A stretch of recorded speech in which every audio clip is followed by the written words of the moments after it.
شروع کرتا ہوں اللہ تعالیٰ کے نام سے جو بڑا مہربان نہایت رحم والا ہے۔ حضرت مقداد رضی اللہ تعالیٰ عنہ سے مروی ہے کہ انہوں نے رسول اللہ صلی اللہ علیہ وآلہ وسلم کو یہ فرماتے سنا،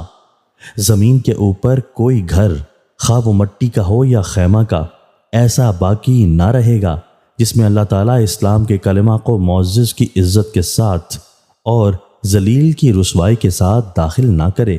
چنانچہ جو لوگ اس کلمہ کو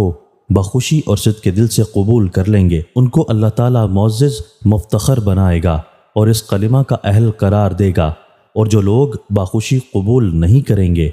ان کو اللہ تعالیٰ ذلیل کرے گا، اور وہ لوگ اس کلمہ کے مطیع و فرما بردار ہونے پر مجبور ہوں گے، بائیں طور کہ وہ جزیہ ادا کر کے ہی اسلامی ریاست میں رہ سکیں گے۔ میں نے یہ سن کر کہا، پھر تو چاروں طرف اللہ ہی کا دین ہوگا۔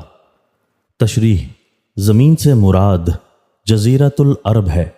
اسی طرح مٹی اور خیمہ کے گھر سے مراد جزیرۃ العرب کے شہر اور گاؤں ہیں، یعنی پورے عرب میں صرف ایک دین اسلام کا بول بالا ہوگا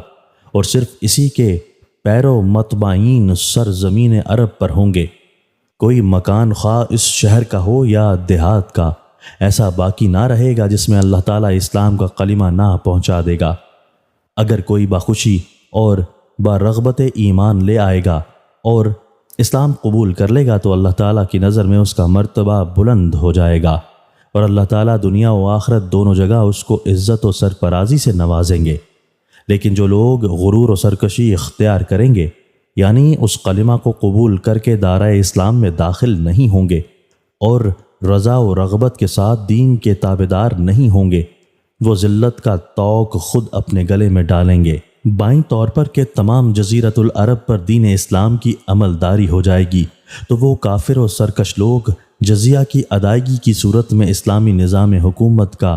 تابعدار بننے پر مجبور ہوں گے، اور اس طرح نہ صرف اس دنیا میں اللہ تعالیٰ ان کو بے وقت اور کمتر بنا دے گا بلکہ آخرت میں بھی ان کو اپنی رحمت سے دور رکھے گا اور سخت عذاب میں مبتلا کر کے ذلیل و رسوا کرے گا۔ دوستو، اللہ تعالیٰ ہمیں ان احادیث مبارکہ پر عمل کرنے اور اپنی زندگیوں کو سنوارنے کی توفیق عطا فرمائے۔